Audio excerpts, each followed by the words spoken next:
and all the best to everyone. Naseema जी, आज हम बात करेंगे ख्वाजा अहमद अब्बास की।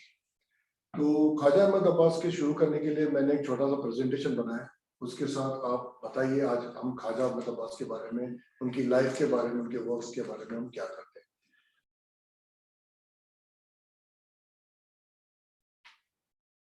आदाब। आज हम ख्वाजा अहमद अब्बास के बारे में बात करने जा रहे हैं, जो कि बैक वक्त जर्नलिस्ट, मुसन्निफ, अफसाना निगार, नॉवलिस्ट, फिल्म राइटर और फिल्म डायरेक्टर हैं।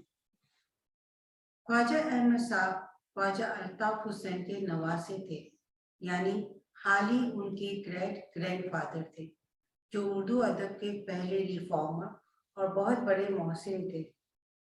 वो शायर, नसर निगार, नक्काद और साहिब तर्ज सवाना निगार थे। उनकी 3 अहम किताबें मंजर आम पर आई, हयात सादी, यादगार गालिब और हयात जाग, जो न सिर्फ बायोग्राफी है बल्कि उन पर तनकीद भी की गई है। ख्वाजा अहमद अब्बास 7 जून 1914 को सूबे पंजाब, जो अब हरियाणा है, के पास पानीपत शहर में पैदा हुए। उनकी वालिदा मसरूरा खातून के यहाँ 3 बहनों के बाद पैदा हुए। गोया सबसे छोटे होने की वजह से वो घर की तमाम अफराद के लाडले थे। ख्वाजा अहमद अब्बास के वालिद का नाम गुलाम उर सब्तीन था, जो कि यूनानी दवाइयों की तिजारत करती थी। उनकी अहलिया का नाम मुश्तबा खातून था। उनके दादा ख्वाजा गुलाम अब्बास और नाना ख्वाजा सजाद हुसैन थे। ख्वाजा अहमद अब्बास का मकान रेलवे स्टेशन के बहुत करीब था, इसलिए वो बचपन ही से रेल से काफी मुतासिर थे और रेलवे ड्राइवर बनने की ख्वाहिश रखते थे। इन्हीं दिनों कस्बे में चलते फिरते सिनेमा घरों की आमदोरफ्त शुरू हुई, तो उनके दिल में भी सिनेमा ऑपरेटर बनने की ख्वाहिश परवान चढ़ने लगी। उस वक्त कोई भी ये अंदाजा नहीं लगा सकता था कि वो एक मशहूर राइटर और डायरेक्टर बनेंगे। ख्वाजा अहमद अब्बास ने अपनी प्राइमरी तालीम अपने ही खानदान के हाली मुस्लिम स्कूल में हासिल की। मुल्क की आज़ादी के बाद इस स्कूल का नाम आर्या हाई स्कूल कर दिया गया।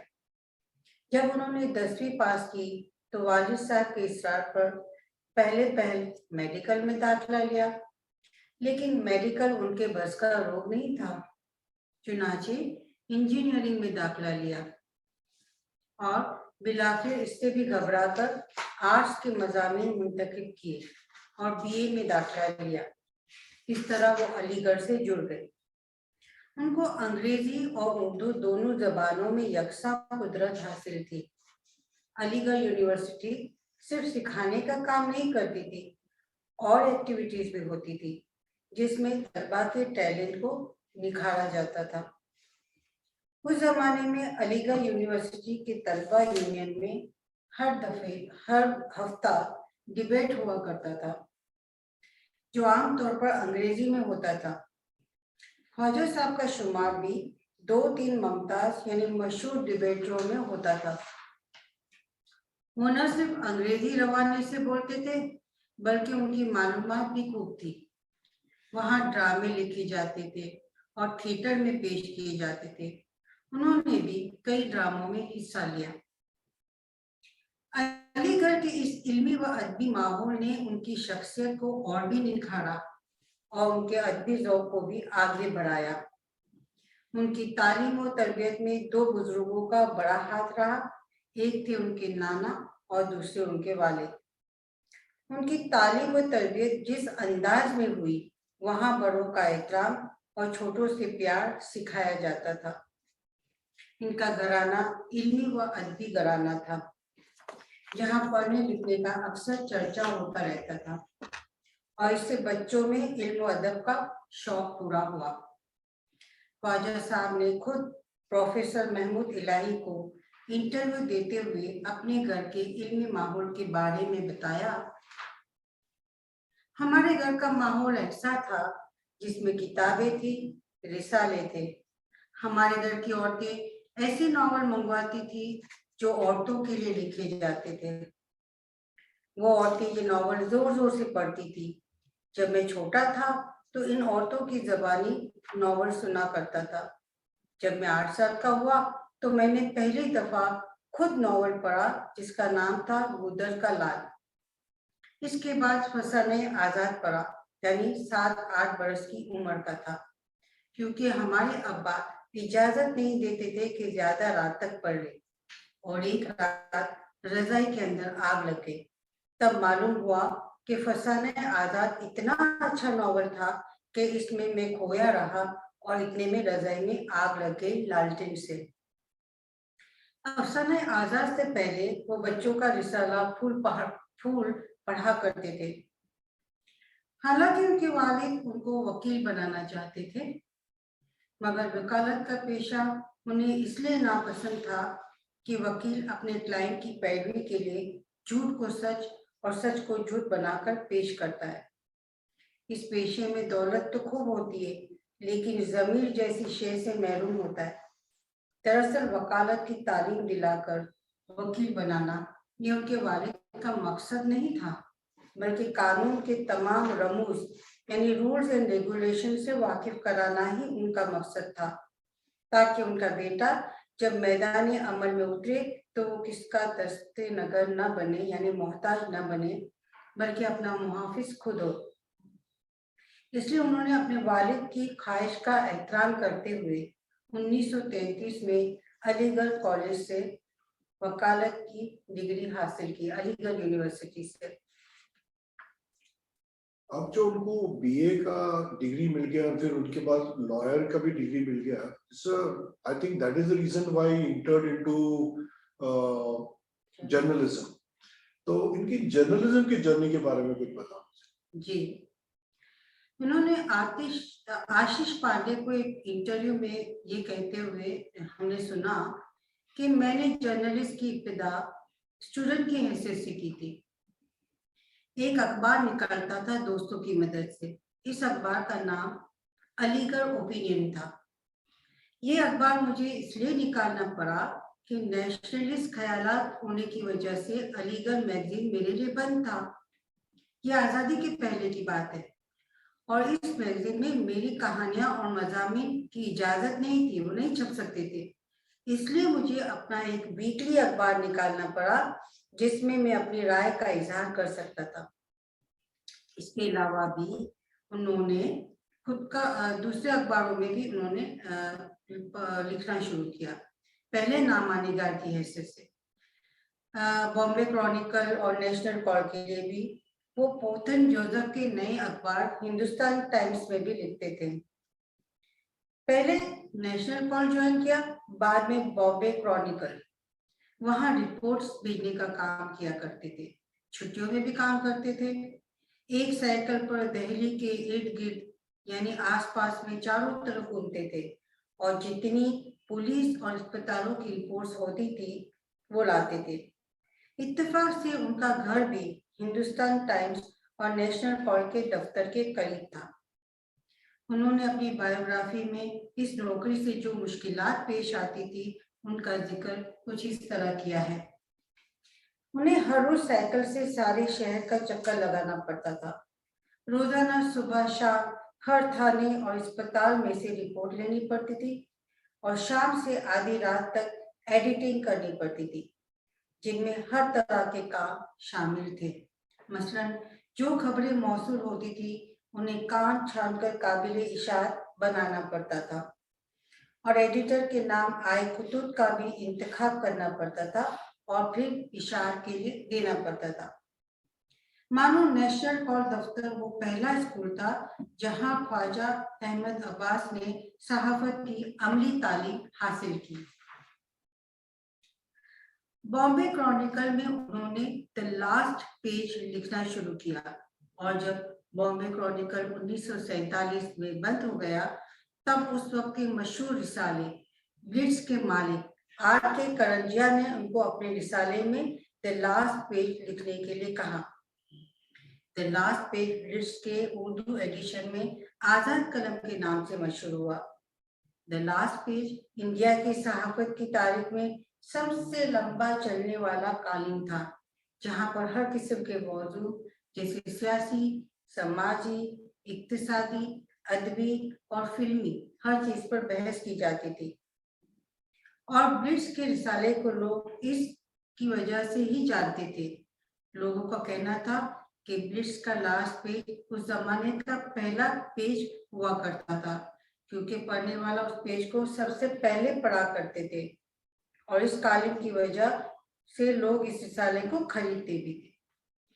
ये लास्ट पेज 1935 से बॉम्बे क्रॉनिकल से शुरू हुआ और उनकी वफात 1987 तक ब्लिट्ज में छपता रहा।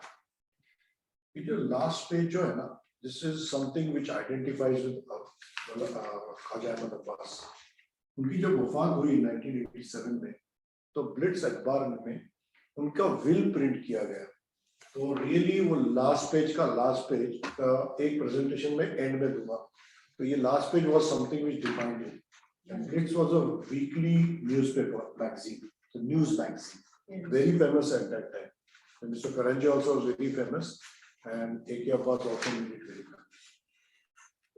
Let us find the journey of him as a novelist and a short story writer. जी, वो अफसाना निगार और नॉवल निगार कैसे बने?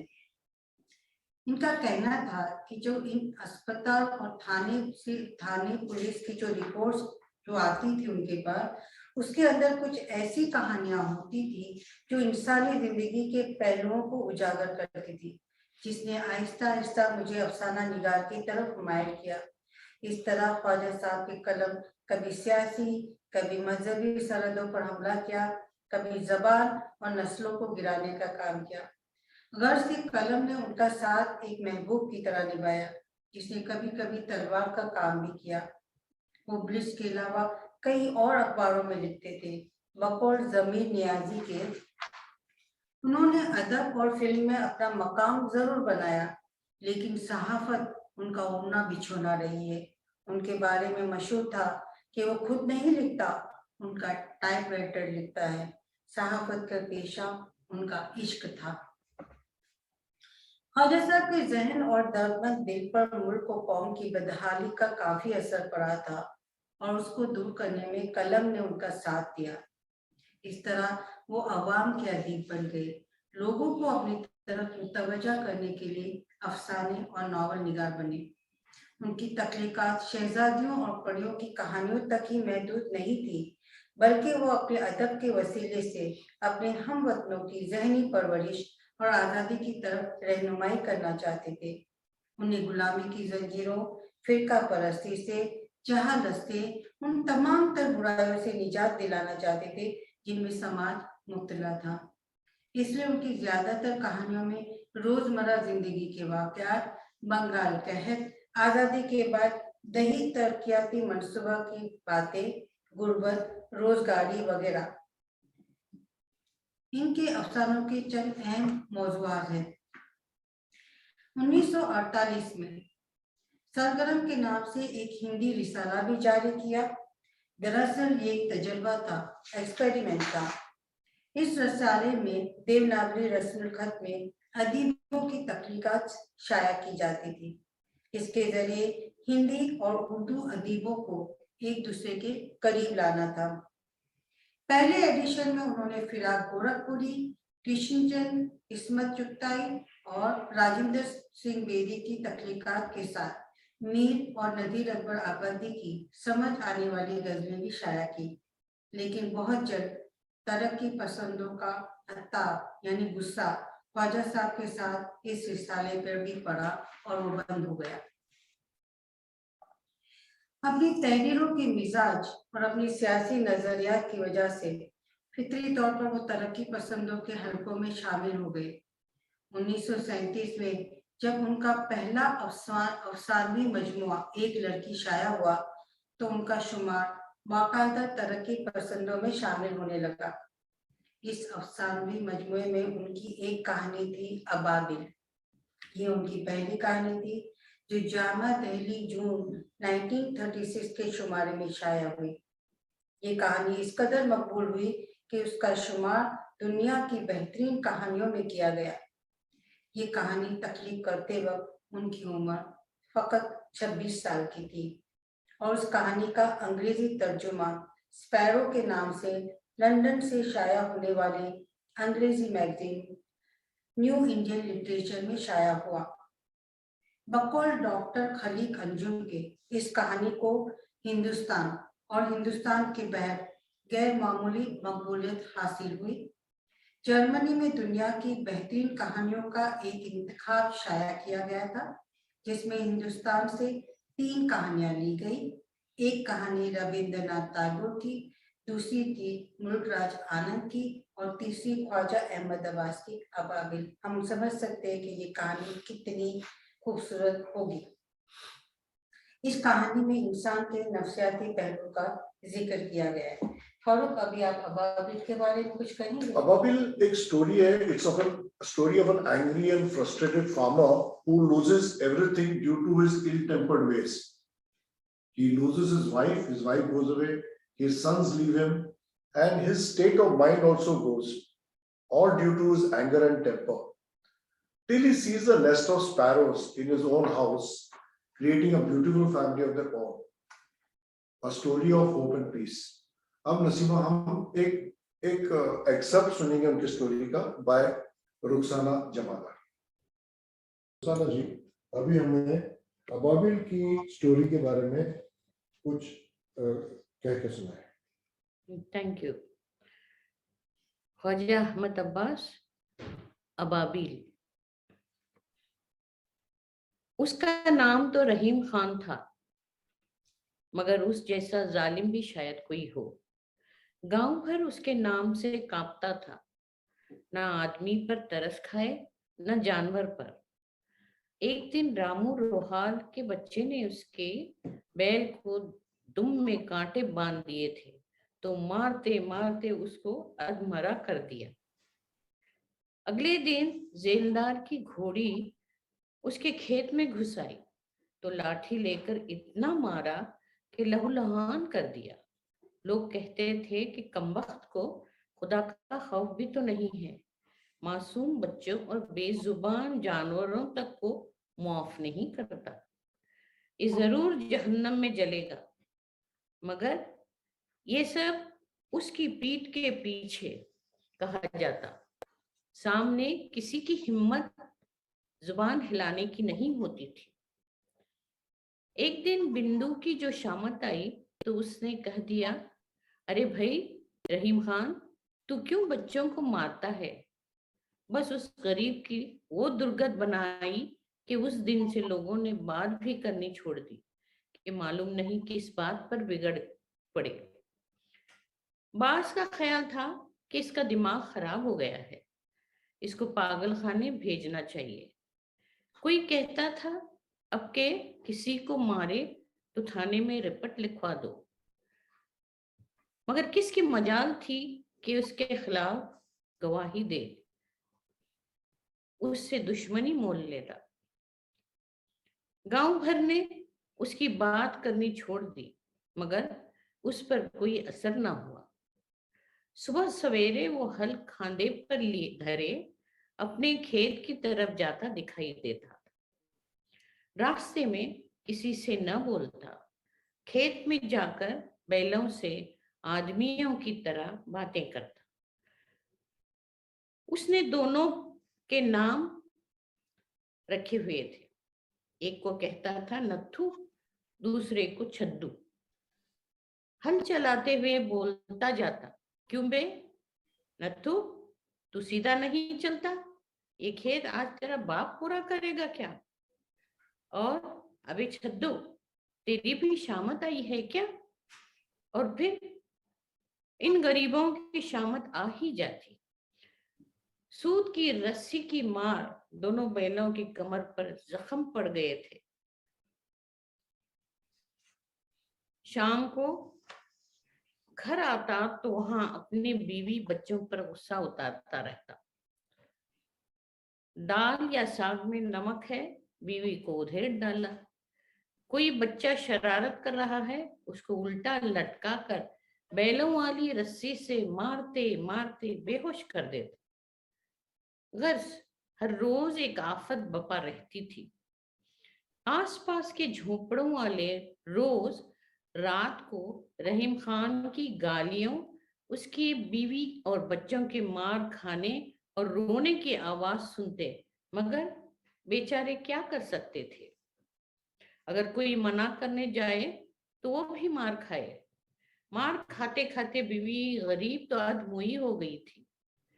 40 बरस की उम्र में 60 साल की मालूम होती थी।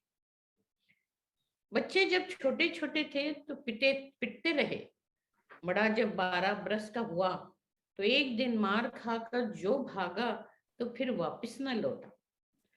करीब के गांव में एक रिश्ता के चाचा रहता था, उसने अपने पास रख लिया। बीवी ने एक दिन डरते डरते कहा, बिलासपुर की तरफ जाओ, जाओ जरा नूरू को लेते आना। बस फिर क्या था, आग बबूला हो गया।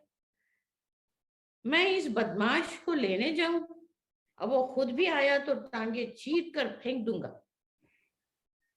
वो बदमाश क्यों मौत के मुंह में वापस आने लगा।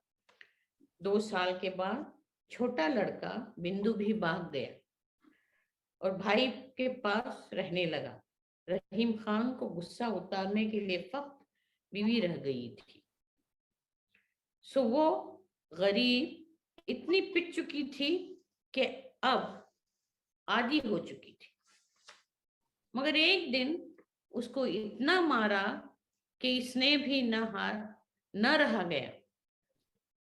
मगर एक दिन उसको इतना मारा कि उससे भी न रहा गया और मौका पार कर जब रहीम खान खेत पर गया था, वो अपने भाई को बुलाकर उसके साथ अपनी माँ के यहाँ चली गई। हमसाया की औरत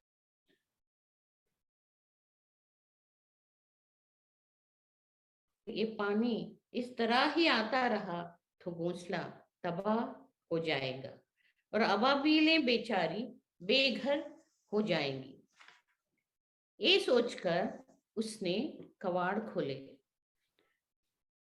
और मूसलाधार बारिश में सीढ़ी लगाकर छत पर चढ़ गया। जब तक मिट्टी डालकर सुराख को बंद करके वो उतरा तो शराबोर था। पलंग पर जाकर बैठा तो कई छींकें आई, मगर उसने परवाह नहीं की और गीले कपड़ों को निचोड़ चादर ओढ़कर सो गया। अगले दिन सुबह को उठा तो तमाम बदन में दर्द और सख्त बुखार था। कौन हाल पूछता और कौन दवा लाता। 2 दिन इसी हालत में पड़ा रहा। जब वो 2 दिन उसके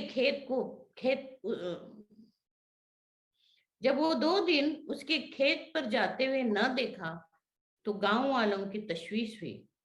कालू जिलेदार और कई किसान शाम को इसके झोंपड़े में देखने आए। झांक कर देखा तो पलंग पर पड़ा था, आप ही आप बातें कर रहा था।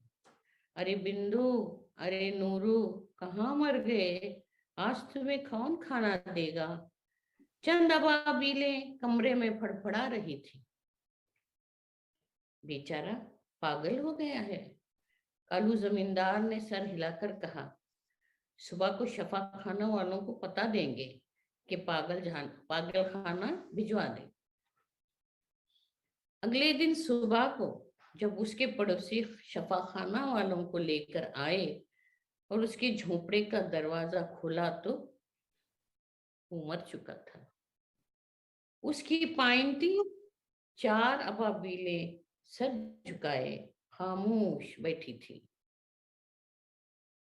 मैं इस वक्त पे बताना चाहता हूँ नसीमा कि ये स्टोरीज काफी लंबी और हमें 4 स्टोरी लेना है, तो ये पूरी स्टोरी YouTube में हम डालने वाले और YouTube पे लिंक्स देंगे जब हम ये स्टोर करेंगे अपने वेबसाइट और लिंक्स पे।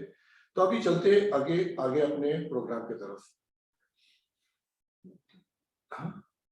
अब मैं बताना चाहता हूँ कि 1942-1943 का जमाना ये था जब हिंदुस्तान अब तक आजाद नहीं हुआ था।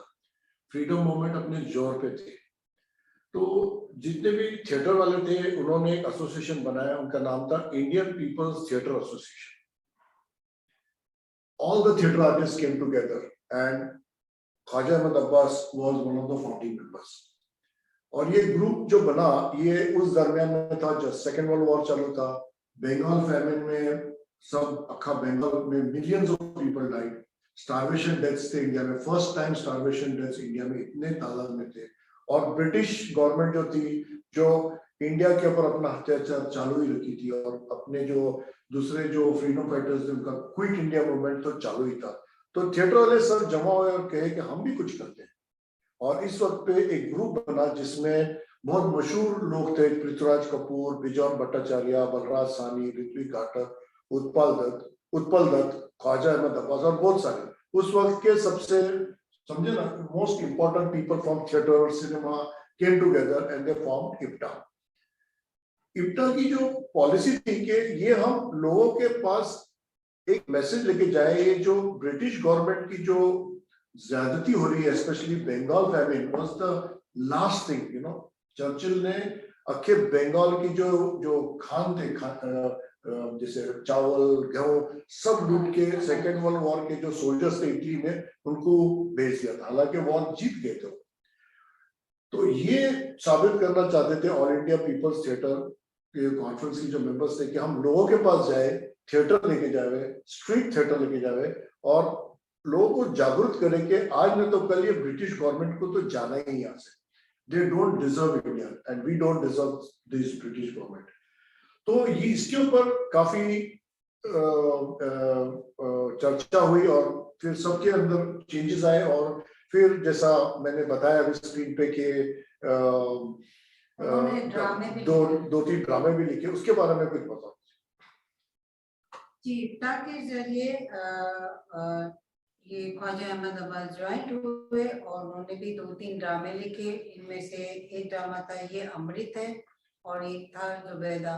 इसमें भी उन्होंने सोशल जो कॉज थे उनके बारे में बताया है। तो अभी हम दूसरी हाँ, तो Khwaja was very much influenced by the freedom movement, socialist issues and started writing about it and thus he became a people's writer. Right. लोगों के बारे में लिखते थे। He wanted to write serious literature based on the Bengal famine, post-independence issues of farmers and rural people, poverty and unemployment. So he had seen the whole journey, pre-independence and post-independence. So we'll go to the next. अभी हम एक कहानी है जो बहुत ही उनके ख्वाजा अहमद अब्बास की number 1 कहानियों में से है। ये कहानी का नाम है सरदार जी। The story is based in the post-independence era, few days after August 15, the time of riots and senseless killings in Delhi. This is a story which teaches us that we as Indians have to live in peace and happiness together. We are all one big family and we have to protect each other. ये British अपने को कुछ नहीं करने वाले हैं, हम सबको ही साथ में रहना है, हिंदू, मुसलमान, सरदार, पंजाबी, क्रिश्चियन, सबको साथ में रहना है भाईचारे के साथ में। A story of pluralism and brotherhood. यही स्टोरी जो है काफी लंबी है, अराउंड 28 मिनट्स की है। मैं शुरुआत का एक 10 मिनट 5 मिनट सुनाऊंगा और फिर आखिर का एक 2-3 मिनट सुनाऊंगा। बट मैं अपने श्रोताओं को ये बताना चाहता हूँ कि ये पूरी स्टोरी संजय सक्सेना की आवाज में हमने रिकॉर्ड की हुई है और ये हम YouTube पे as a separate story segment डालेंगे, जिसका लिंक मैं हमारे रिकॉर्डिंग के नीचे जो डिस्क्रिप्शन है उसमें डालूंगा।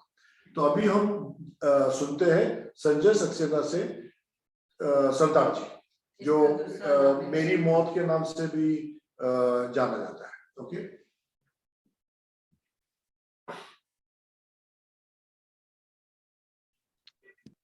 Thank you Farooq. मेरी मौत, ख्वाजा अहमद अब्बास। लोग समझते हैं कि सरदार जी मारे गए, नहीं, ये मेरी मौत है, पुराने मैं की मौत, मेरे तसुबात की मौत, उस मुनाफरत की मौत जो मेरे दिल में थी। मेरी ये मौत कैसे हुई, यह बताने के लिए मुझे अपने पुराने मुर्दा मैं को जिंदा करना पड़ेगा। मेरा नाम शेख बुरहानुद्दीन है।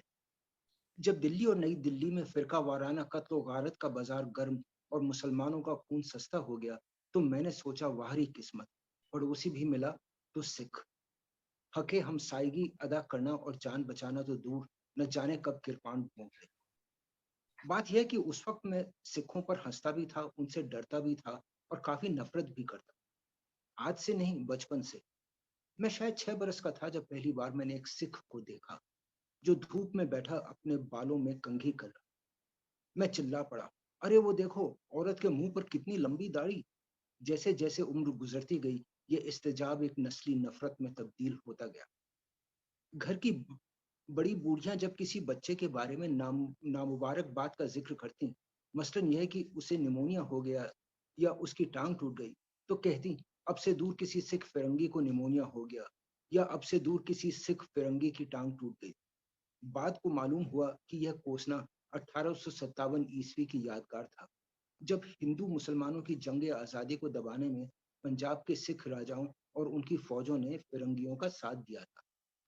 मगर उस वक्त तारीखी हकायक पर नजर नहीं थी, सिर्फ एक मुबहम सा खौफ, एक अजीब सी नफरत, एक अमीक तअस्सुब। डर अंग्रेज से भी लगता था और सिख से भी, मगर अंग्रेज से ज्यादा। मसलन जब मैं कोई 10 बरस का था, एक रोज दिल्ली से अलीगढ़ जा रहा था। हमेशा थर्ड या इंटर में सफर होता था। सोचा कि अब की बार सेकंड क्लास में सफर करके देखा जाए। टिकट खरीदा और एक खाली डिब्बे में बैठकर गद्दों पर खूब कूदा। बाथरूम के आईने में उचक उचक कर अपना अक्स देखा। सब पंखों को एक साथ चला दिया, रोशनियों को कभी जलाया कभी बुझाया। मगर अभी गाड़ी के चलने में 2-3 मिनट बाकी थे कि लाल लाल मुंह वाले 4 फौजी गोरे आपस में डैम ब्लडी किस्म की गुफ्तगू करते हुए डब्बे में घुस आए। उनको देखना था कि सेकंड क्लास में सफर करने का शौक रफू चक्कर हो गया, और अपना सूटकेस घसीटा मैं भागा और एक निहायत खचाखच भरे हुए थर्ड क्लास के डिब्बे में आकर दम लिया। यहाँ देखा कि कई सिख दाढ़ियां खोले कच्छे पहने बैठे थे, मगर मैं उनसे डरकर डब्बा छोड़कर नहीं भागा, सिर्फ उनसे जरा फासले पर बैठ गया। हाँ, तो डर सिखों से भी लगता था और अंग्रेजों से उनसे ज्यादा। मगर अंग्रेज अंग्रेज थे और कोट पतलून पहनते थे जो मैं भी पहनना चाहता था, और डैम ब्लडी फूल वाली जबान बोलते थे जो मैं भी सीखना चाहता था। इसके अलावा वे हाकिम थे और मैं भी छोटा मोटा हाकिम बनना चाहता था।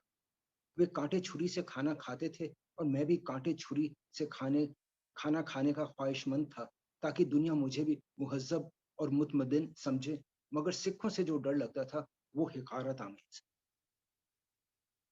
कितने अजीब उल खिलकत थे ये सिख, जो मर्द होकर भी सिर के बाल औरतों की तरह लंबे लंबे रखते थे। यह और बात है कि अंग्रेजी फैशन की नकल में सिर के बाल मुड़ाना कुछ मुझे भी पसंद नहीं था। अब्बा के इस हुक्म के बावजूद कि हर जुम्मा सर के बाल खशखशी कराए जाएं, मैंने बाल खूब बढ़ा रखे थे, ताकि हॉकी और फुटबॉल खेलते वक्त बाल हवा में उड़े जैसे अंग्रेजी खिलाड़ियों। अब्बा कहते, यह क्या औरतों की तरह पट्टे बढ़ा रखे। मगर अब्बा तो थे ही पुराने दकियानूसी ख्याल के, उनकी बात कौन सुनता। उनका बस चलता तो सिर पर उस तरह चलवाकर बचपन में भी हमारे चेहरों पर दाढ़ियां बंधवा देते। हाँ, इस पर याद आया कि सिखों के अजीब अल खिलकत होने की दूसरी निशानी उनकी दाढ़ियां थी। और फिर दाढ़ी दाढ़ी में फर्क होता है। मसलन अब्बा की दाढ़ी, जिसकी निहायत एहतमाम से नाई फ्रेंच कट बनाया करता था, या ताया अब्बा की जो नुकीली और चोंचदार थी। मगर यह भी क्या कि दाढ़ी को कभी कैंची लगे ही नहीं, झाड़ झंकार की तरह बढ़ती ही रहे, बल्कि तेल और दही और न जाने क्या क्या मलकर बढ़ाई जाए, और जब कई फुट लंबी हो जाएगी तो इसमें कंघी की जाए जैसे औरतें सिर के बाल में करती। औरतें या मुझ जैसे स्कूल के फैशनेबल लड़के। इसके अलावा दादा जान की दाढ़ी भी कई फुट लंबी थी और वह भी उसमें कंघी करते थे। मगर दादा जान की बात और थी। आखिर वह मेरे दादा जान ठहरे, और सिख फिर सिख थे। मैट्रिक के बाद मुझे पढ़ने लिखने के लिए मुस्लिम यूनिवर्सिटी अलीगढ़ भेजा गया। कॉलेज में जो पंजाबी लड़के पढ़ते थे, उनको हम दिल्ली और यूपी वाले नीच, जाहिल और उजड़ समझते थे। न बात करने का सलीका, न खाने पीने की तमीज। तहजीब व तमद्दुन छू नहीं गए थे। गंवार लठ, ये बड़े बड़े लस्सी के गिलास पीने वाले भला केवड़ेदार फालूदे और लिप्टन की चाय की लज्जत क्या जाने। जबान निहायत नाशाइस्ता, बात करें तो मालूम हो लड़ रहे। अस्सी तुस्सी साढ़े तुहाड़े लाहौल भिला को।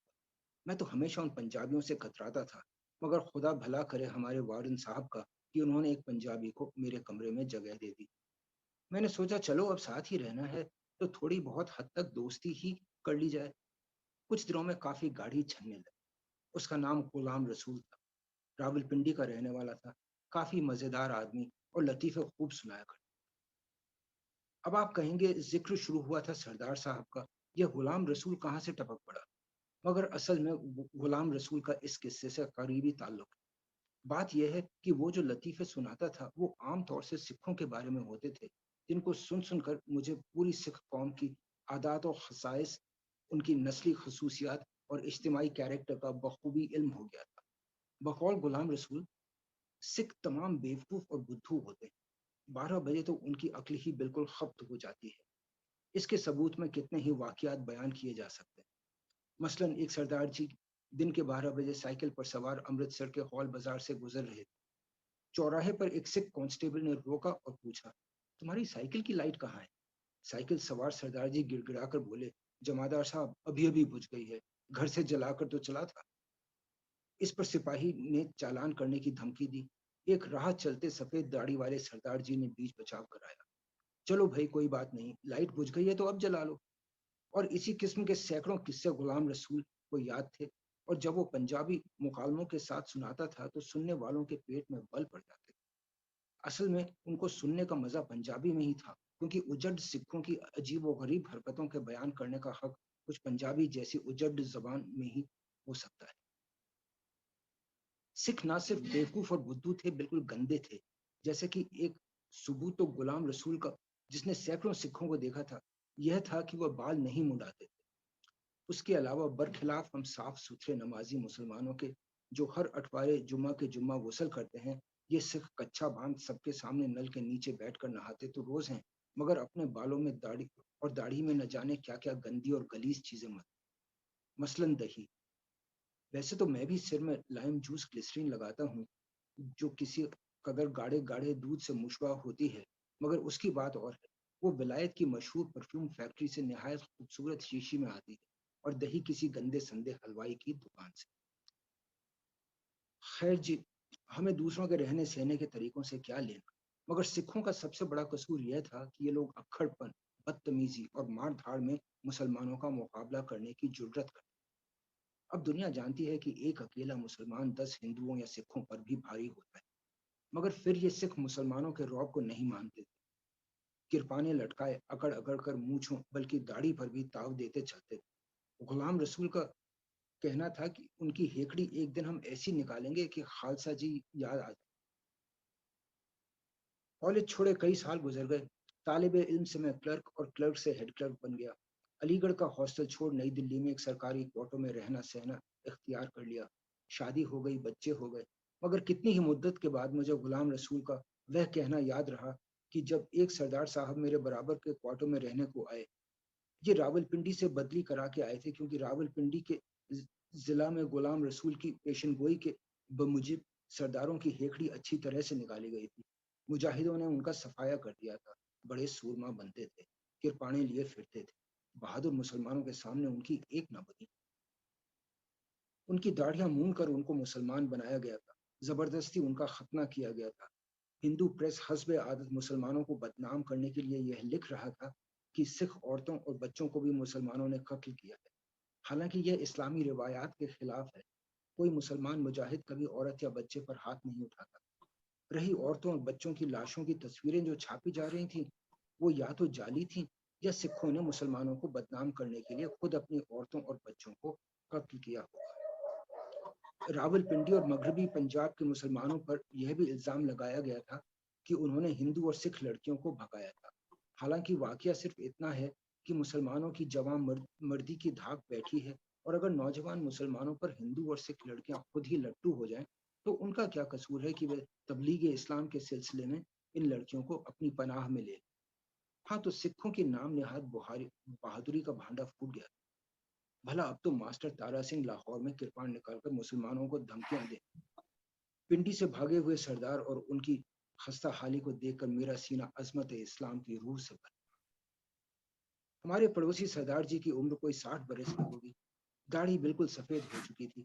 हालांकि मौत के मुंह से बचकर आए थे, मगर ये हजरत हर वक्त दांत निकाले हंसते रहते थे, जिससे साफ जाहिर होता था कि वे दरअसल कितना बेवकूफ और बेहिस है। शुरू शुरू में उन्होंने मुझे अपनी दोस्ती के जाल में फंसाना चाहा। आते जाते जबरदस्ती बातें करना शुरू कर दी। न जाने सिखों का कौन सा त्योहार था, उस दिन प्रसाद की मिठाई भी भेजी, जो मेरी बीवी ने फौरन मेहतरानी को दे दी। पर मैंने ज्यादा मुंह न लगाया। कोई बात कोई सूखा साखा सा जवाब दे दिया और बस। मैं जानता था कि सीधे मुंह 2-4 बातें कर ली तो ये पीछे ही पड़ जाए। आज बातें तो कल गालम गुफ्ता। गालियां तो आप जानते ही हैं, सिखों की दाल रोटी होती है। कौन अपनी जबान गंदी करे ऐसे लोगों से ताल्लुकात बढ़ाकर। हाँ, इतवार की दोपहरी को मैं अपनी बीवी को सिखों की हिमाकत के किस्से सुना रहा था। उसका अमली सबूत देने के लिए ऐन 12 बजे मैंने अपने नौकर को सरदार जी के यहाँ भेजा कि पूछ कर आए क्या वजह है। उन्होंने कहलवा दिया 12 बजकर 2 मिनट हुए हैं। मैंने कहा 12 बजे का नाम लेने से घबराते हैं क्या? और हम खूब हंसे। इसके बाद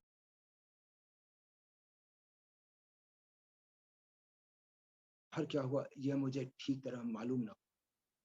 थप्पड़ों की आवाज, फिर मोहिनी की रोने की आवाज और उसके बाद सरदार जी की आवाज। पंजाबी गालियां कुछ समझ में न आया कि किसे गालियां दे रहे हैं और क्यों। मैं चारों तरफ से बंद था, इसलिए ठीक सुनाई न देता था। और फिर गोली चलने की आवाज, सरदारनी की चीख, लॉरी रवाना होने की गड़गड़ाहट और फिर तमाम मोहल्ले पर जैसे सन्नाटा छा गया। जब मुझे कमरे की कैद से निकाला गया तो सरदार जी पलंग पर पड़े थे और उनके सीने के करीब सफेद कमीज खून से सुर्ख हो रही थी। उनका लड़का हमसाये के घर से डॉक्टर को फोन कर रहा। सरदार जी, ये तुमने क्या किया? मेरी जबान से न जाने ये अल्फाज कैसे निकले। मैं महबूद था। मेरी बरसों की दुनिया, ख्यालात, महसूसात, तअस्सुबात की दुनिया खंडर हो गई। सरदार जी, ये तुमने क्या किया? मुझे कर्ज उतारना था बेटा। कर्ज? हाँ, रावलपिंडी में तुम्हारे जैसे ही एक मुसलमान ने अपनी जान देकर मेरे और मेरे घर वालों की जान और इज्जत बचाई। क्या नाम था उसका सरदार जी? गुलाम रसूल। गुलाम रसूल। और मुझे ऐसा मालूम हुआ जैसे मेरे साथ किस्मत ने धोखा किया। दीवार पर लटके हुए घंटे ने 12 बजाने शुरू कर दिए। 1, 2, 3, 4, 5। सरदार जी की निगाहें घंटे की तरफ फिर गईं जैसे मुस्कुरा रहे हों और मुझे अपने दादा याद आ गए जिनकी कई फुट लंबी दाढ़ी थी। सरदार जी की शक्ल उनसे कितनी मिलती थी। 6, 7, 8, 9 जैसे वो हंस रहे हों। उनकी सफेद दाढ़ी और सिर के खुले हुए बालों ने चेहरे के गिर्द एक नूरानी हाला सा बना हुआ था।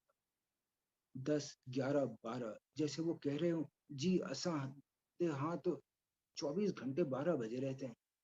फिर वो निगाहें हमेशा के लिए बंद हो गई और मेरे कानों में गुलाम रसूल की आवाज दूर से, बहुत दूर से आई। मैं कहता न था कि 12 बजे इन सिक्कों की अक्ल गायब हो जाती है और ये कोई ना कोई हिमाकत कर बैठते हैं। अब इन सरदार जी ही को देखो, एक मुसलमान की खातिर अपनी जान दे। पर ये सरदार जी नहीं मरे थे, मैं मरा। शुक्रिया। Thank you very much Sanjay ji, बहुत ही अच्छा आपने कहा। अब we will see the next story. क्या तुझे कुछ कहना है? हाँ, सरदार जी की कहानी के बारे में कहूंगी मैं। ख्वाजा अहमद अब्बास की कई कहानियों पर हंगामे भी हुए और मुकदमे भी चले। इनमें सरकशी, 12 घंटे और सरदार जी काबिल जिक्र है। सरदार जी पहली बार अदब लतीफ में 11 अगस्त 1948 में शाया हुई थी। इसके चंद माह बाद हिंदी रिसाला माया ने देवनागरी रस्मुल खत में इसको शाया किया। फिर क्या था, हिंदुस्तान के सिखों ने हंगामा कर लिया। पाकिस्तान में इस कहानी को मुसलमानों के खिलाफ करार दिया, हिंदुस्तान में सिखों के खिलाफ। लेकिन ख्वाजा साहब ने जब लोगों को खुद कहानी पढ़कर सुनाई तो मुकदमा वापस ले लिया गया।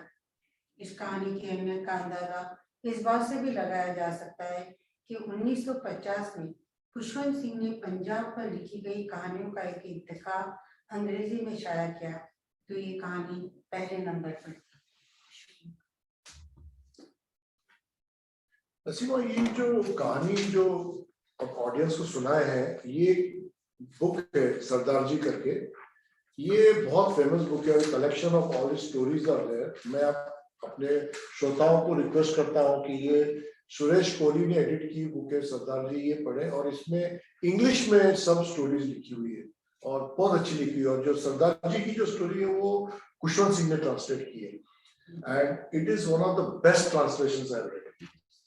तो चलो आगे बढ़ते हैं नसीमा प्रोग्राम की तरफ और फिर से हम आते हैं अपने प्रेजेंट। हम एक और एक छोटी सी स्टोरी सुनेंगे जिसका नाम है 12 घंटे।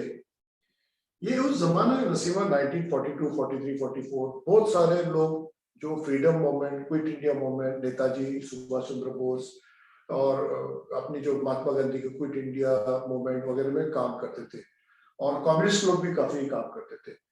तो एक a just enrolled lady revolutionary waits on the lonely railway platform to receive her senior comrade who is coming out of her jail after 16 years.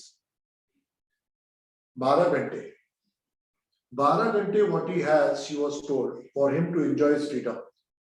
ये जो उनका जो कॉमरेड था वो जेल से आ रहा था, रात को वो स्टेशन पे लैंड होने वाला था और ये रेवोल्यूशनरी लेडी उसको रिसीव करने वाली थी। और उसकी जो बॉस ने बोला था कि जो उनके जो कम्युनिस्ट लीडर थे उन्होंने बोला था कि इसको 12 घंटे फ्रीडम एंजॉय करने दो, क्योंकि नेक्स्ट डे 10 बजे उसको जो शहर है आगे वाला शहर उधर जाके अपने आप को पुलिस से हवाले करना है। यानी कि 16 घंटे जेल में था, फिर 12 घंटे का फ्रीडम, और उसे कहा गया she was to host him for the night at her home. He was to get arrested again the next morning. She receives a senior comrade on the platform with mixed emotions, but what follows is a mixture of emotions, desire and commitment. अभी हम देखते हैं घंटे की story. 12 घंटे,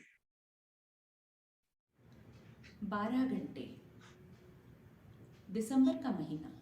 station master का घंटा 7:45 बजा रहा था। गाड़ी के आने में अब भी 15 मिनट बाकी है, बीना ने सोचा और प्लेटफॉर्म के चक्कर लगाने लगी। छोटा सा स्टेशन, न किताबों और अखबारों की दुकान, न कोई होटल। चाय की एक प्याली भी मिलनी मुमकिन नहीं। बस 2 कमरों की छोटी सी इमारत। एक कमरे में स्टेशन मास्टर का दफ्तर, दूसरे में टिकट घर। टिकट घर पर भीड़ तो नहीं थी।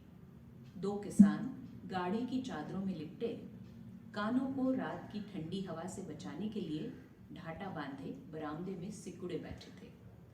दूर सिग्नल की लाल रोशनी अंधेरे में चमक रही थी।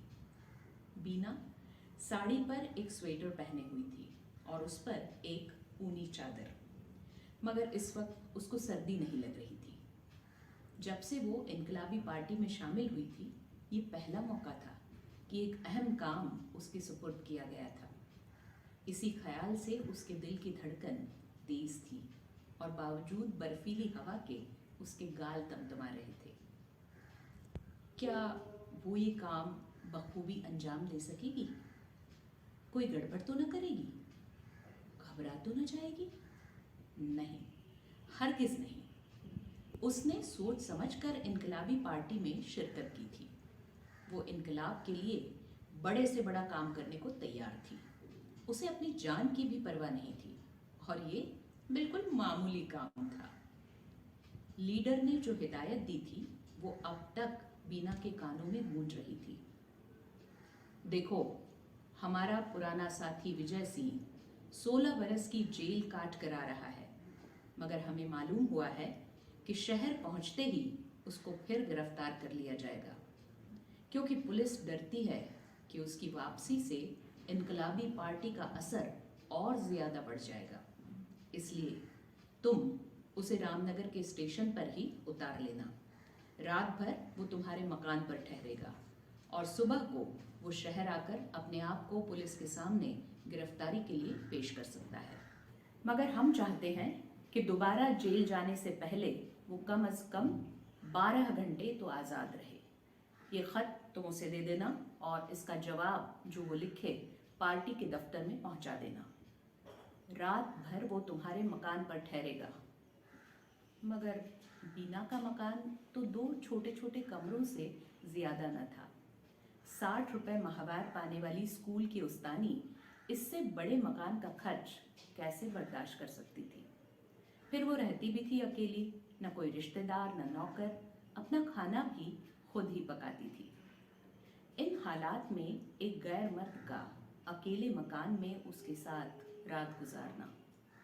बीना की परवरिश एक मजहबी रिवाज परस्त घराने में हुई थी। अगरचे कॉलेज की तालीम और इनकलाबी ख्यालात ने उसका दिमाग काफी हद तक आजाद कर दिया था। फिर भी उसके दिल की निचली तह में समाज का खौफ समाया हुआ था। लोग क्या कहेंगे? और साथ ही एक नौजवान मर्द की कुर्बत की नाकाबिल बयान कशिश, जिनसी तजर्बे की दबी हुई ख्वाहिश भी और खौफ भी। वो जवान थी मगर मर्द की आगोश मोहब्बत से नाआशना। वो किताबी इल्म की मदद से जिनसियात पर उसूली बहस कर सकती थी मगर उसके अमली पहलुओं से बिल्कुल नावाकिफ थी। हाँ, कुदरत ने खुद उसके बदन में एक अजीब सी गुदगुदी, एक अजीब सी चुभन, एक मीठा मीठा दर्द पैदा कर दिया था। वो जानती थी कि इसकी एक ही दवा है मगर शादी से पहले इस दवा की खुराक पीना ये भी तो इतना आसान न था। दूर अंधेरे में सिग्नल की लाल रोशनी सब्ज रोशनी में तब्दील हो गई। प्लेटफॉर्म के सामने की रेल की पटरियां अपनी झंझनाहट से आने वाली ट्रेन की खबर देने लगी। बीना की तवज्जो जिनसी मसाइल से हटकर विजय सिंह की तरफ मबजूल हो गई, जो अभी चंद मिनट में रामनगर पहुंचने वाला था, जो रात भर 12 घंटे के लिए उसका मेहमान था। विजय सिंह। इनकलाबी पार्टी में इस नाम की धूम थी। उसके इनकलाबी कारनामों को आज तक याद किया जाता था। आज वो 16 बरस की कैद काट कर वापस आ रहा है। कल शायद फिर किसी काल कोठरी में बंद कर दिया जाएगा। यही उसकी जिंदगी थी। वो अपने उसूलों पर जान की बाजी लगा चुका था। वो न कैद खाने से डरता था न फांसी के तख्ते से। बीना ने पार्टी के दफ्तर में लगी हुई विजय सिंह की तस्वीर देखी थी। शानदार वजीर जवान, चौड़ा चकला सीना, ऊंची पेशानी, चमकदार काली आंखें, जो तस्वीर के पर्दे में से भी दिलों को बरमा देती थी। खूबसूरत आंखें, खौफनाक आंखें।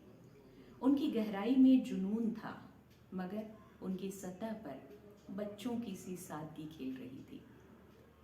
नामुमकिन था कि कोई उन आंखों को देखे और उनका शिकार न हो जाए। बीना ने उन आंखों से इनकलाब का सबक सीखा था।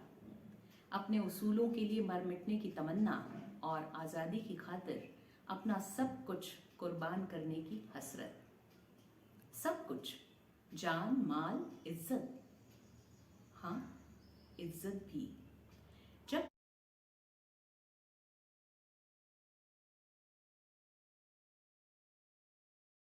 और गीली मिट्टी की खुशबू, दरख्तों की छांव, फूलों की बहार, माँ की ममता, औलाद की उमंग, औरत का प्यार, और कल फिर वो उसी दोजख में झोंक दिया जाएगा।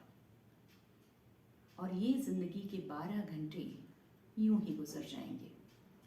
विजय सिंह अपनी प्यास को साथ लिए वापस चला जाएगा। वो जिसने अपनी जान कौम की आज़ादी और इनकलाब के लिए कुर्बान कर दी थी, उसके वास्ते एक औरत चंद घंटे के लिए अपना जिस्म भी देने को तैयार न होगी।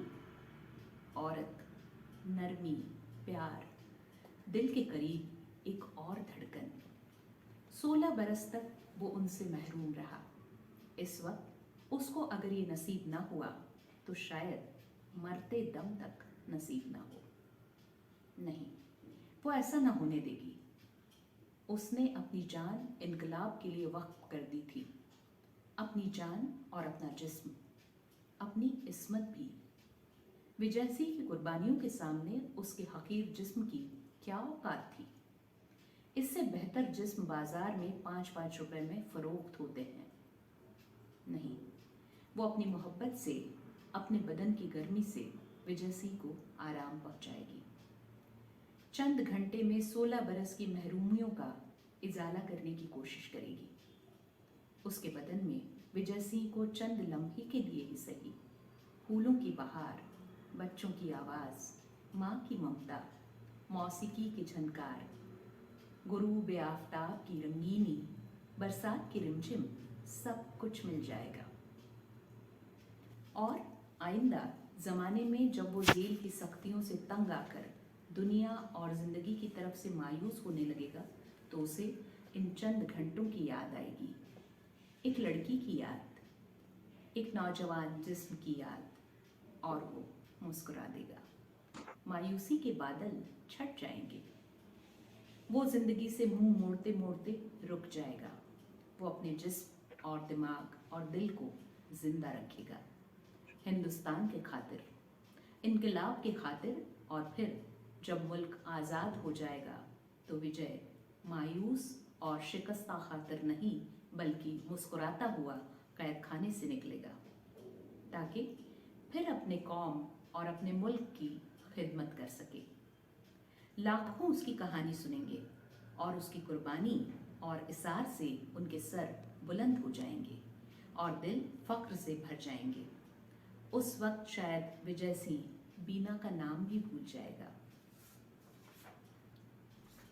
इनकलाबी हुकूमत को चलाने के काम में उसको एक गुमनाम लड़की को याद करने की कब फुर्सत होगी, मगर उस वक्त बीना को वो एहसास फतह नसीब होगा जो एक आर्टिस्ट को अपना शाहकार देखकर नसीब होता है।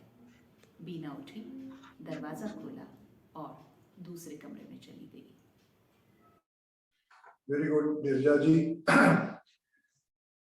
ये जो कहानी है इतनी सेंसिटिव कहानी और इतनी अच्छी से लिखी हुई है Naseema. You want to say anything about this कहानी? अब मैं अपने प्रेजेंटेशन पे वापस जाता हूँ। अब हम जो हमारी आखिरी कहानी है उसके बाद उनकी फिल्मी जर्नी के बारे में बात करेंगे। दिया जले सारी रात। ये एक ऐसी कहानी जो ऑथर हमको एक बोट राइड पे ले जाता है in the backwaters of Kerala near Quilon, Travancore. The boatman stops as the sun sets to view a light coming down the waters. A lady in a boat who comes to light a lantern, Diya, to guide a lover to come to her from across the bay. The story of a freedom fighter, Krishna and Radha, the lady with the lamp, and the boatman who tells the author the story of romance and tragedy. I'll try to read this story in English as Khaja Ahmad Abbas has done a lot of work in English, and this is one of the stories that is well written, and I would like to read it for you. The lamp that burns all night. The clusters of graceful palms reflected deep in the placid expanse of the backwaters were silhouetted inky black against the sunset sky, aflame with clouds that were the color of gold and fire and blood. A slow breeze caused gentle ripples in the otherwise mirror-like perfection of the inland sea. The distant melody of a fisherman's flute. Now a clear, shrill, bird-like note. Now a mere whisper. Seemed to enhance rather than shatter the all-pervading stillness. My boatman too seemed caught by the mood of the evening and stopped paddling as the long, slim boat negotiated a curve around a triangular portion of the land. It glided silently under the overhanging palms, breaking through the delicate filigree pattern of their reflection in the water. Soon we were out in the open again, but the boatman was silent, his oars lying idle by his side. The boat swayed gently with the ripples in the water. Otherwise, it was practically stationary. It was too peaceful, too beautiful to be spoiled by any sound or movement. The boat, as well as the two men in it, was perfectly still. We were not going anywhere. Time itself seemed to have come to a stop. I looked back. The town of Kilon, the white tops of its building, barely visible above the palm-fringed coastline, was far away, and the whisper of a train whistle came as if from another world. Here, when I was in a puny, primitive boat, poised precariously on the gently heaving breast of the ocean, life was elemental, primeval. Here, the water was deep, very deep. The blue sky overhead was high, very high. The dark little semi-naked boatman, the night may have been from another century, from another age altogether, when the earth was young and man had just learned to build boats and light a fire by striking a flint stone. The orange ball of the sun hesitated tremulously on the edge of the sea and then gracefully sank, leaving its rays for a brief moment to light up the western horizon and to touch the soft curves of the sea with burnished silver. But the glory of the sunset was short-lived, and then like a pall of death, darkness enveloped the earth and the sky. I felt oppressed by the gloom and was about to suggest to the boatman to turn back to Quilon, back from that atmosphere of mood of ancient fantasy to civilization and the present times, when something arrested my attention, and the words I was about to utter froze on my lips. It was a pinpoint of light moving in the distance like a ghost lantern gliding on the water. I was fascinated, intrigued, and somewhat frightened by the curious phenomenon. What is that? I asked the boatman, at last breaking the silence. I thought it was odd that he did not look back, as he replied with the merest suspicion of a tremor in his voice. You shall soon see, Sahib. A man of uncertain age, he spoke better English than one would expect from a boatman, even in Travancore, where I had found a surprisingly high percentage of literacy. It was indeed his fluency of speech and a certain intriguing, if not altogether engaging, gravity of expression which had prompted me to choose his rickety craft rather than one of the noisy and crowded launches or the more dependable bigger boats which were lined up on the jetty. All through our leisurely cruise around the jigsaw puzzles of the backwaters, he had spoken very little, and that had been a relief. For a more loquacious guide would have spoiled the peace of the evening by rattling off unnecessary information about the various landmarks we had passed.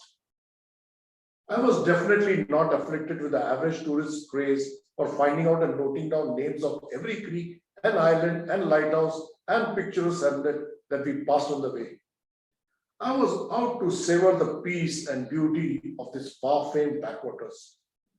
And when I got tired of the picture postcard beauty of the landscape, I could look at the weather-beaten, leathery faces of the boatmen and speculate what kind of a life he lived, what thoughts he thought, what emotions he felt, and what had caused those deeply etched lines that gave his face a look of mocking gloom, as if he had seen through life and found it empty without meaning.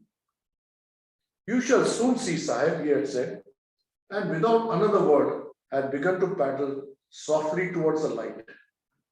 After what appeared to be infinite suspense, the form of a boat detached itself from the darkness. There was someone, a woman perhaps, in the boat, and it was she who was holding a lantern in her hand. Whither was she going at this dark hour, and why? Was she real or a figment of my imagination and conjured out of the darkness? I noticed that the boatman took care not to draw too near the woman's boat, but kept his distance, paddling very softly, almost inaudibly, so that we remained hidden in the darkness. She did not see us, though I could now clearly see the outline of her slim figure in the circle of light that fell from her lantern. Her boat slowed down as it neared the top of the submerged stump of tree, which, like some others I had seen that day, stood out of the water like a warning finger raised to the sky.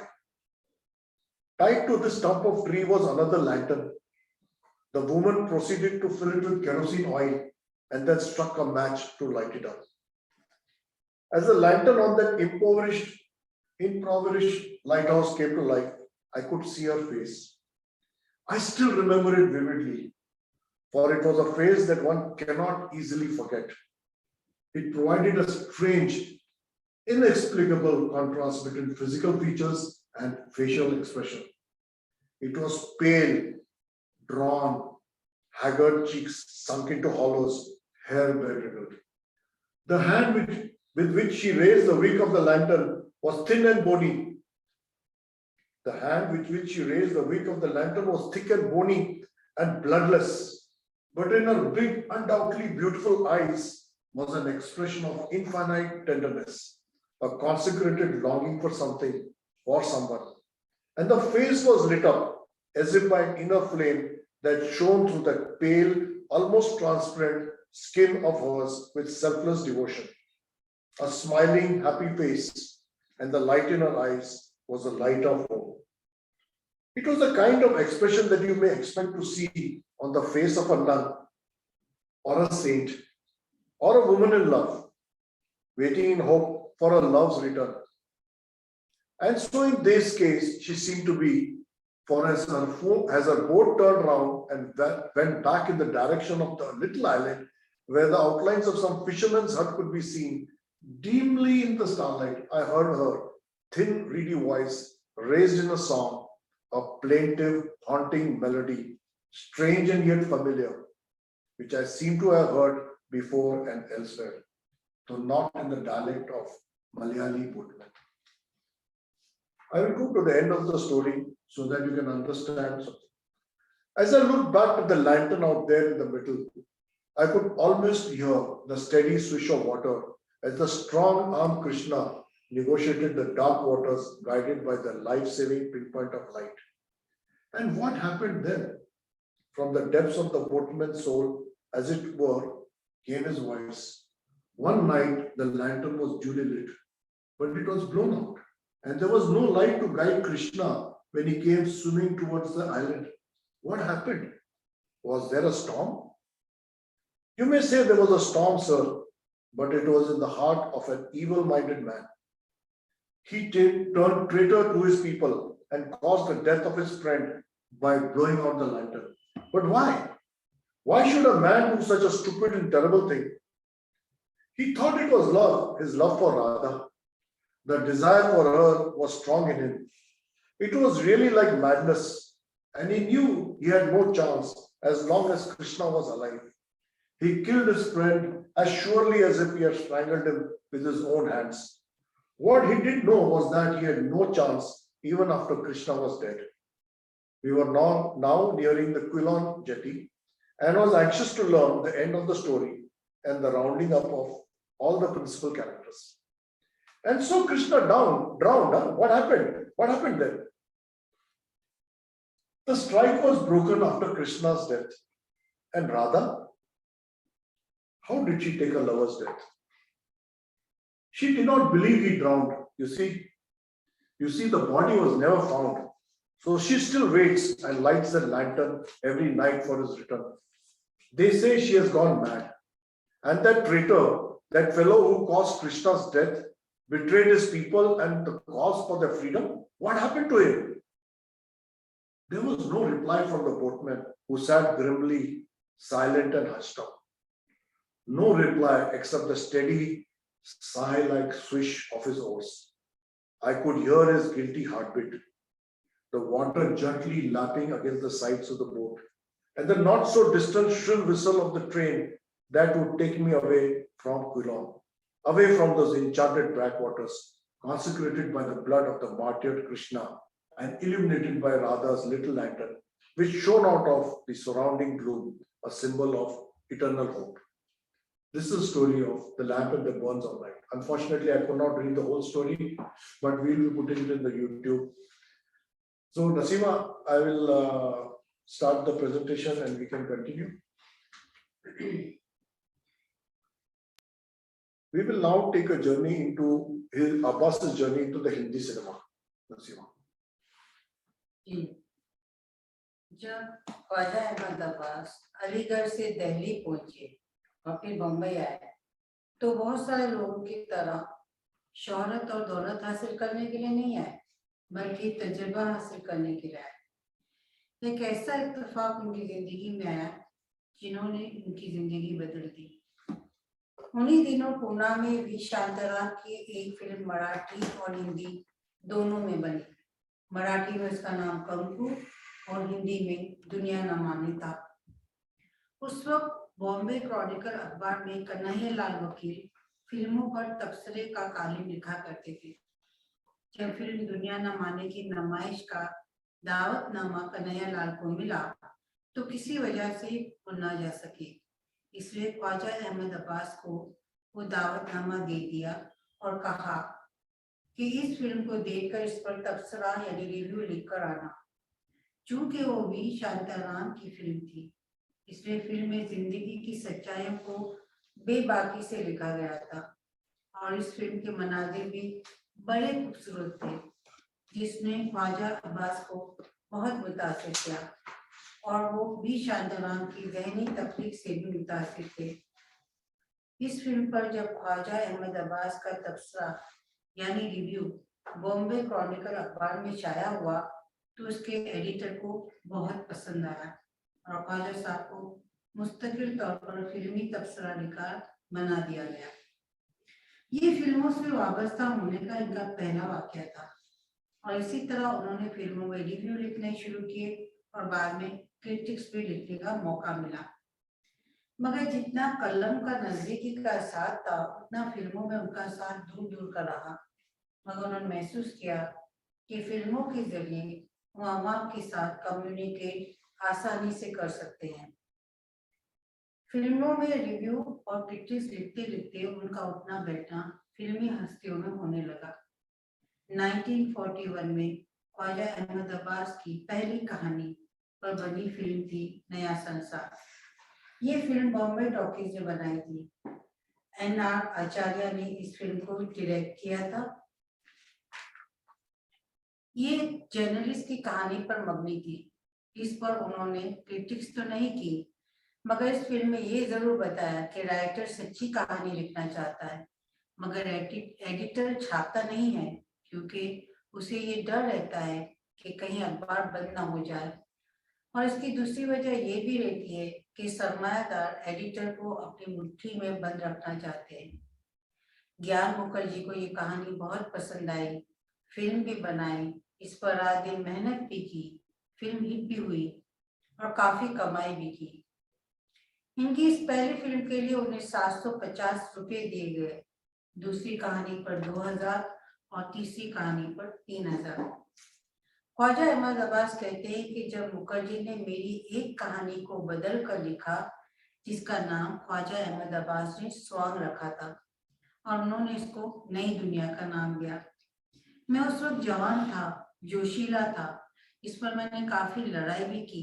तब उन्होंने कहा कि director बनना बहुत कठिन काम है, writer बनना आसान है और डायरेक्टर को ये हक भी हासिल है कि वो कहानी को बदल सके। ये बात ख्वाजा साहब के दिल को बहुत लगी और फिर उन्होंने फिल्म डायरेक्ट करने के बारे में सोचा, जिसके लिए उन्होंने कई किताबें भी पढ़ी और सेट पर जाकर देखते थे कि कैमरा कैसे रखा जाता है, डायरेक्टर क्या क्या काम करता है। उस वक्त भारत में बरतानवी सरकार थी और फिल्म बनाने के लिए लाइसेंस की जरूरत थी और बरतानवी सरकार सबको लाइसेंस नहीं देती थी। उस दौर में 3 लोगों को लाइसेंस मिले, उन्होंने भी अप्लाई किया था और इन 3 लोगों में एक थे चेतन आनंद और दूसरे डांसर उदय शंकर और तीसरे ख्वाजा अहमद अब्बास। लाइसेंस का मसला तो हल हो गया। इसके बाद एक दमदार कहानी की जरूरत थी। उस जमाने में बंगाल में जबरदस्त कहर पड़ा था और उस पर उस वक्त कोई फिल्म नहीं बनी थी और उस पर अफसाने भी कम लिखे गए थे, मगर इस मौजू पर 2 ड्रामे जरूर लिखे गए थे।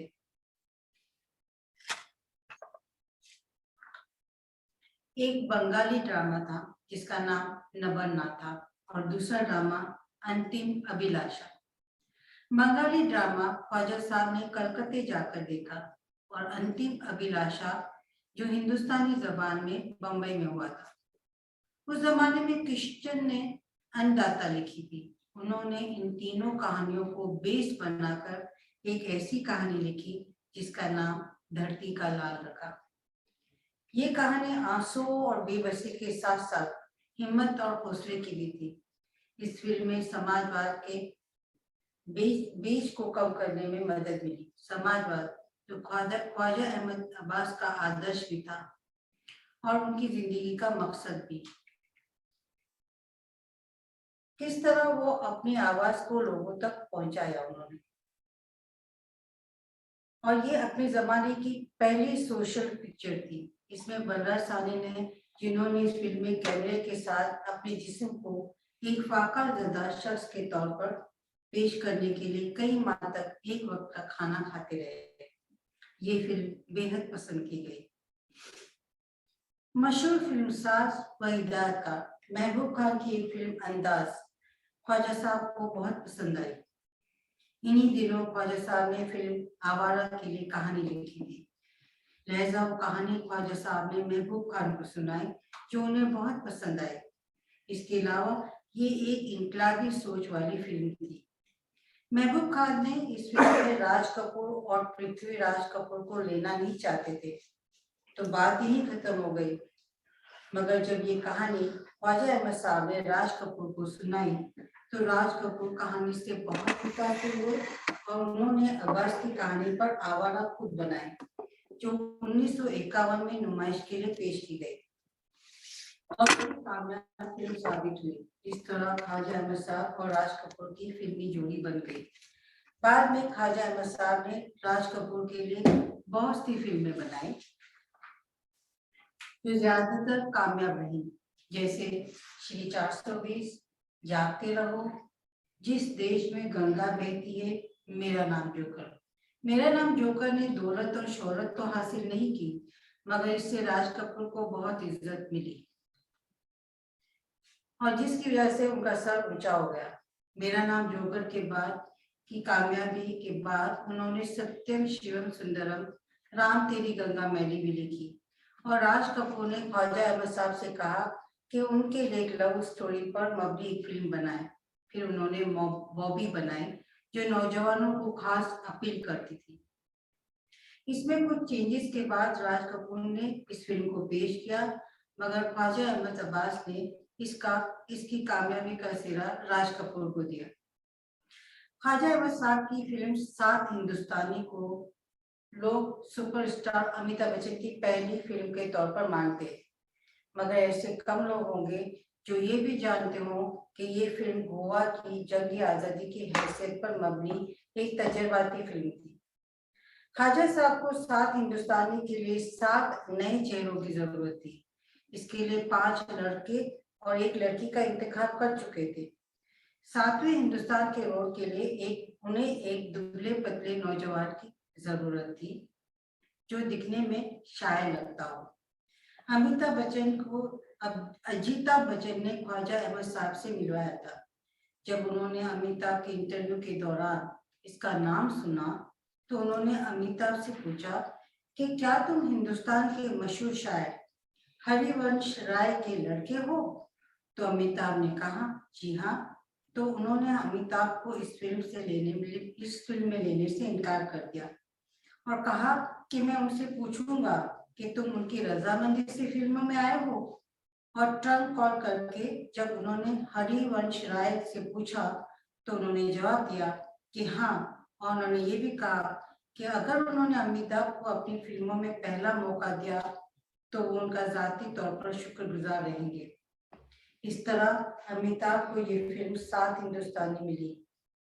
इसकी आधी शूटिंग बम्बई और आधी गोवा में हुई थी।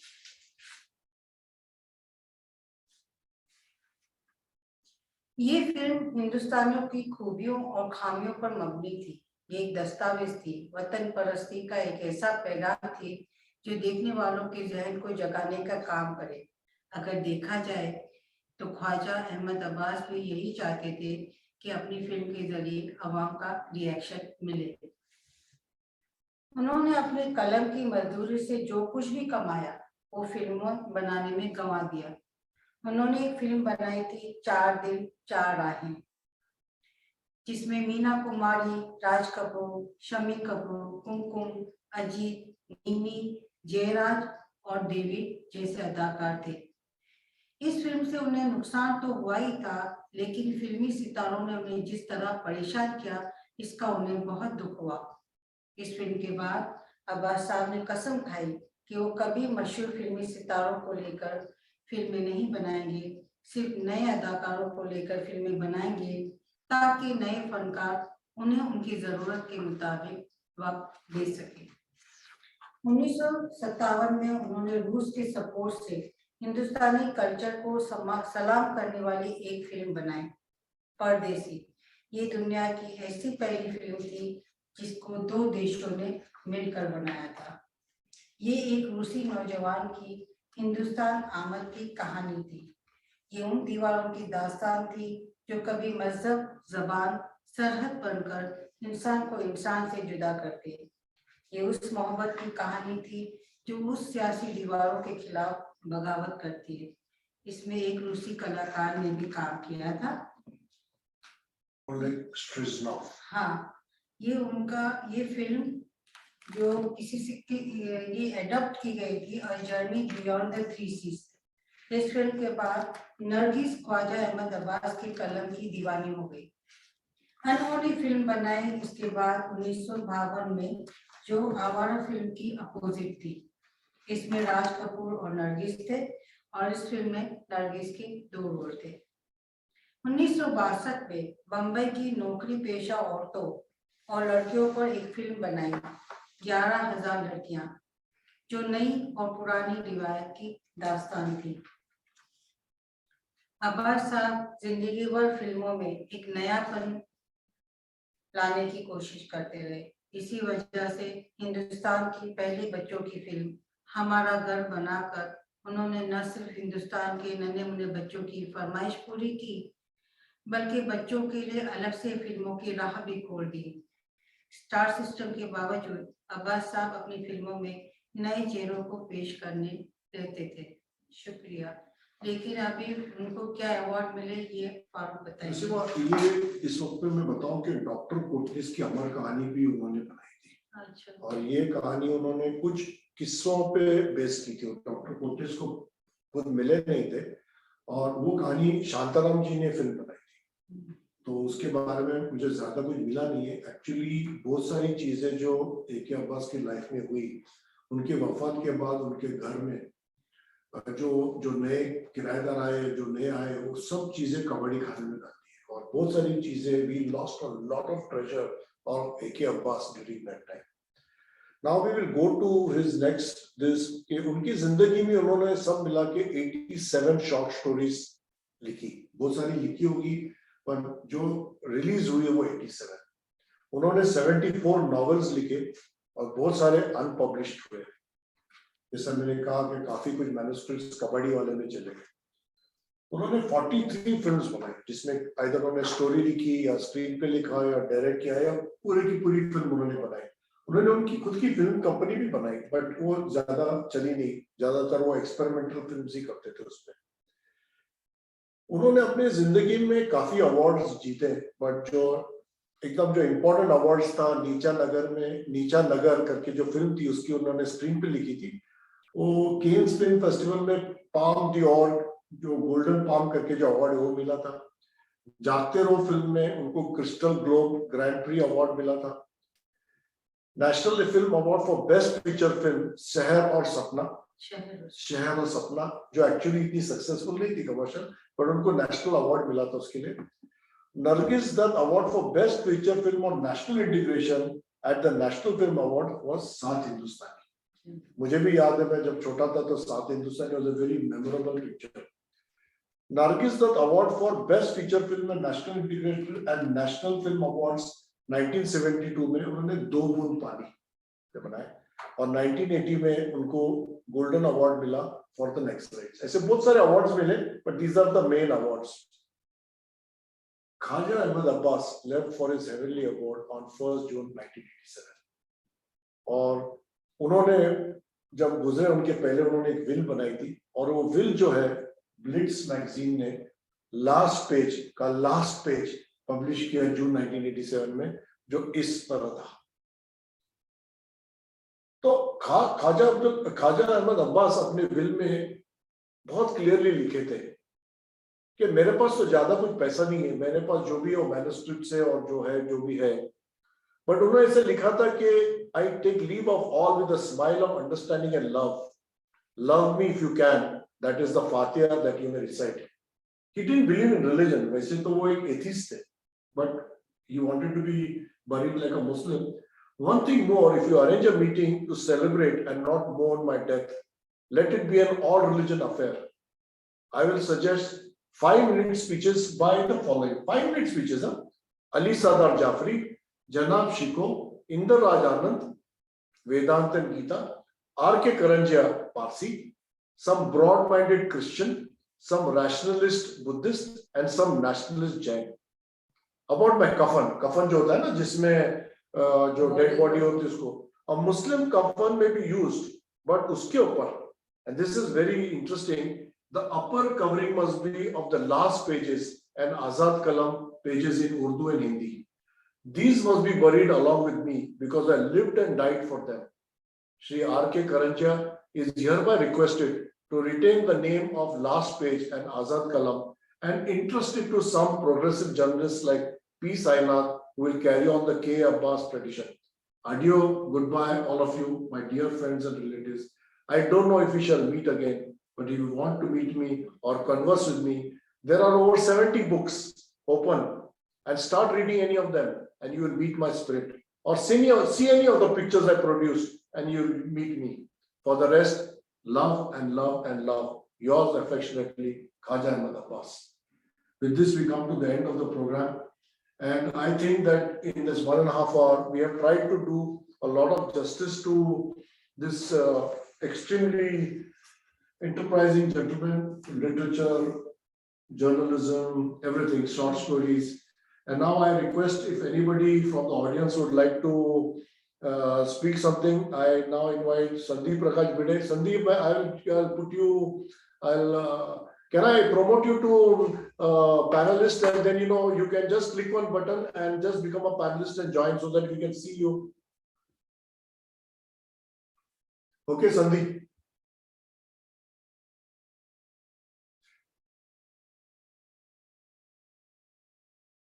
Sandeep, can you unmute yourself and speak? Yeah. Hey, I have been, sorry I joined about 10 minutes late, but I've been all listening to this. I think first of all, I had no idea the story of this amazing soul. And all of you, Nasima, Neerajaji, and everybody else, Saxena ji, you had such a wonderful rendition, diction in your voice. It feels like he was talking himself. You all did that job beautifully. I just wonder if there are 2 or 3 names of the books you could suggest, and if there are PDFs that I could read. Of course, when I come to India, I can buy them. But if there is something that I could read, I would be. It would be my privilege. I think the stories that I liked about Krishna and Radha, the story that you mentioned about Sardarji, amazing, fascinating stories, and I would conclude at the end when you read about what his last deathbed wishes were. I think there is a lot to learn from all of us, from all the types of conflicts that are happening all over the world. I think there is a message for all of us to take from that. You said he was an atheist, but he also pulled in people from all religions together. It shows how he loved all the human beings equally on this equal footing. So that's the learning for all of us. Thank you very much. Okay, so Sandeep, this is one book which I came across, Beauty Revolution. It is written by one Ifat Fatima Sayyed, Sayyeda Sayyedin Ahmed, she's related to Khaja Ahmad Abbas, and she has done enormous research. And the last page that I located was from this book only, and बहुत beautifully बनाया book उन्होंने. ये just show you excerpt of his last page. बहुत beautiful. And I'm glad. Yeah, I'm glad it's in English. It's in English. Ah. And another book which is very good is this book, Sardarji. Sorry, Yeah. Sardarji. And it has got a lot of stories in English. And the English translation of this this Sardarji done by Kushwant Singh is from here. And I request you to read this book. It's all available on Amazon and Flipkart, and these are amazing books. And Nasima has also got many books in Urdu. These are one of them. She has got about 5 or 6 of these books, and the whole story was made by Nasima, and the curation was done by her. So I guess a lot of amazing work. I can see how much time and effort it takes on part of both of you and Nasima ji. I think my only problem with this is I cannot read Urdu. I can read Hindi and English. That's why I requested English book. So thank you for showing me those 2 books. But I just want to say, both of you, week after week, you produce such phenomenal programs that has such a high level of information and knowledge content that I feel every week I'm better off than I was the week before. Thanks a lot, Sandy. You're very encouraging, and your presence always cheers me on. We have Eraj Barucha ji. Eraj ji, you want to speak something, sir? Yes, I guess I do, because I'm so tremendously impressed. I didn't know anything about A.K. Abbas except a couple of his old films. And what a remarkable individual he was. He was prolific, diverse, very individualistic as well. And a superb writing that he does, the language that he uses, even in English, is just incredible. So he was a writer, critic, filmmaker, director, but most importantly to me, he was a patriot. Time when it was probably very difficult to be a patriot like that, and an outspoken person. So what you have shown us today is, I guess it's the voice of the earth, the farmer, the fisherman, and the independence movement he brought through all his work. And Farooq and Nasima, you both brought his life story to life again. Thank you very much. I really enjoyed this evening. Thank you so much. Sanjay ji, would you like to say something, Sanjay? Yeah, sure. Can you hear me, Farooq? Yeah, we can hear you. Somehow we cannot see your video, but please speak, sir. Okay. Okay. Yeah, I think in India, Farooq, I feel that in India we are lucky that we are exposed to literature of different languages. I think we're really fortunate in that regard. I mean, if you look at people elsewhere, I mean, all the way from Canada, United States, it's just English. You can drive for 4,000, 5,000 kilometers and you still with the English language. Whereas in our case, I mean, not only the language, even the script changes every 400, 500 kilometers. तो हमारे country में जो diversity है उसका really कोई मुकाबला नहीं है. And to that extent, our culture is very rich and it's very diverse. And therefore, it's possible for us to come up with numerous good authors because we have so much pool of talent to draw.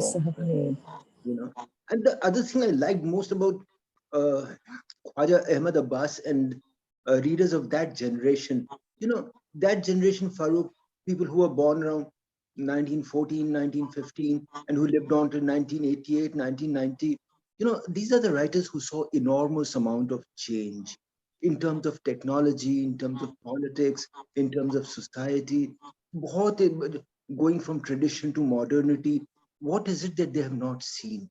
And जो इनकी कहानियों में उस सबको observe करके उसको समेट के और एक सेंसिटिविटी से आप समाज के जो मसाइल हैं उन पर लिखें, ये बड़ी खूबी की बात है. I think it's a great quality. So Khaja Ahmad Abbas, of course, Krishan Chandra, or so the poets also, for instance, Kaifi Azmi or Rajinder Singh Bedi, some really excellent work has come. And in Hindi as well, not just Urdu, I mean, and I'm sure in other languages too, I'm not aware of that. But I think we're really fortunate to be Indians, I just put it this way. Thanks very much. I would now request Kanchanji if she's available to say something. Kanchanji, would you like to add something? Hello, हाँ हाँ जी, आपने सक्सेना साहब ने बहुत अच्छी बात की कि हम लोग बड़े खुश नसीब हैं कि हमें इतने सारे जीनियस लोग मिलते हैं जिनके बारे में हम पढ़ते हैं, लिखते हैं, उनके जो इंटेलेक्ट को हम समझ पाते हैं। ये हम ही लोगों के यहाँ है। ये बात बहुत अच्छी, बहुत, और उर्दू जितनी मीठी जबान को इतने खूबसूरती से इतने सारे लोगों ने लिखा है, और इतने मतलब हमारे उसमें लिटरेचर में जो वो खजाना है हमारे पास लिटरेचर का, और आप उस खजाने का एक एक मोती हम लोगों को हर बार देते रहते हैं। ये बड़ी खुशी की बात है। और जो आप बता रहे थे ना, ये जो ख्वाजा अहमद अब्बास साहब ने इनकी इंदिरा गांधी की भी बायोग्राफी लिखी है, तो आपको आवाज मिल रही मेरी? हाँ, ख्वाजा अहमद अब्बास साहब ने इंदिरा जी की बायोग्राफी लिखी थी। तो ये अमिताभ बच्चन का, जहां तक मुझे मालूम है, कि वो इंदिरा जी की चिट्ठी लेके इनके पास आए थे, ख्वाजा अहमद अब्बास के पास। उसके बाद उन्होंने एक छोटा सा रोल उनको दिया था। उसके बाद तो वो अब सब हिस्ट्री बन गई। और उसके बाद क्या कहते हैं, और जो उन्होंने डॉक्टर कोटनीस की अमर कहानी, द मोस्ट ब्यूटीफुल मूवी, जो कि एक अलग आयाम को, अलग उसको दिखाती है, वो बनाई है। हालांकि उसमें doctor Kotnis was the main hero, और जो दो और डॉक्टर गए थे उनको उस पर फिल्म में तो वो नहीं उसको आगे बढ़ाया है, लेकिन जो डॉक्टर अटल उनके साथ में थे, मैं बहुत खुश नसीब हूँ कि मैं उनकी जो फैमिली के लोग लखनऊ में रहते हैं, सब मेरे बहुत अच्छे से जानने वाले हैं। और क्या कहते हैं, मुझे ये मालूम है कि डॉक्टर अटल भी जो डॉक्टर कोटनीस के साथ गए थे जब चाइना वॉर के बाद उन लोगों की सर्विसेज देने एज ए डॉक्टर, तो जब डॉक्टर अटल की भी he died, actually he was going through China, तो चाइना में ही उनकी तबीयत खराब हुई, और वहीं बहुत बाद में उनकी वहां पर डेथ हो गई थी। तो चाइना गवर्नमेंट ने उस समय वहां पर अपना नेशनल मॉर्न डिक्लेयर किया था, अपने झंडे झुकाए थे, और उसको उस दुख को व्यक्त किया था, उस दुख को मनाया था। तो ये हिंदुस्तान के लिए बहुत बड़ी बात थी उस समय। और जिन चीजों को हमारे इन्हीं लोग, ये जो धरोहर है हमारे पास, जैसे ख्वाजा अहमद अब्बास हैं, या ये हम लोगों के, ये हम लोग बड़े खुशनसीब हैं, हम लोगों के खजाने के ये लोग मोती हैं, और ये हमेशा हमारे साथ रहेंगे। और आप इतने अच्छे प्रोग्राम देके उनको जिंदा रखेंगे, और उनको और नई आवाम, नए जनरेशन में भी वो उनको उतनी ही मोहब्बत की जाएगी, और उतना ही समझा जाएगा जितना कि हम लोगों ने उनको समझ के हम लोग बड़े हुए हैं, वैसे ही आपके। इसलिए मुझे बहुत खुशी है कि सबसे अच्छी बात है कि उनकी, और या हम लोगों के साथ के जो बहुत सारे लोग उनको बच गए हैं उनको जानने से, वो भी जान जाते हैं। और आपको बहुत बहुत शुक्रिया, और नसीमा मैम को बहुत शुक्रिया, बहुत खूबसूरती से उन्होंने उनका बारे में बयान किया। बहुत बहुत thank you. Thank you very much. Sandeep, some last words before we close down. No, I think all I was saying is that Kotnis Ki Kahani is on YouTube if people want to see that movie. When I used to visit China, I had actually seen his monument. It is held in high honor in PRC, and there is actually also a stamp was delivered with his face on it in China. So it's a fascinating story as well of an Indian working in China and helping people there. And his wife returned back to India and everything. Actually, most of it, Khaja Ahmad Abbas had imagined, many things. He has not actually met Dr. Kotnis, but from people who went to meet Dr. Kotnis, he created this story, gave it to Shantaram, and Shantaram made this story. Yeah. And it is said, I don't know, that even when Chinese premier or Chinese ministers visit India, they specifically take time to go and visit Kotnis's family in remembrance and in their deep connections with the family. So thanks Sandhi and everybody who joined today, and thanks Dr. Ellen Gorucha, Kusum and Kanchanji, all of you who attended, and Sanjayji. And with this, with your permission, I will end the program, and thank you everybody. And maybe sometime we'll come across with some more online programs, but it looks like that everybody is very busy now with the with the COVID restrictions getting removed. So anyway, so thank you very much and goodbye everybody. Thank you Farooq, thank you Nasima ji, बहुत अच्छा रहा. बहुत अच्छा program. Thank you very much. Have a good day. Thank you.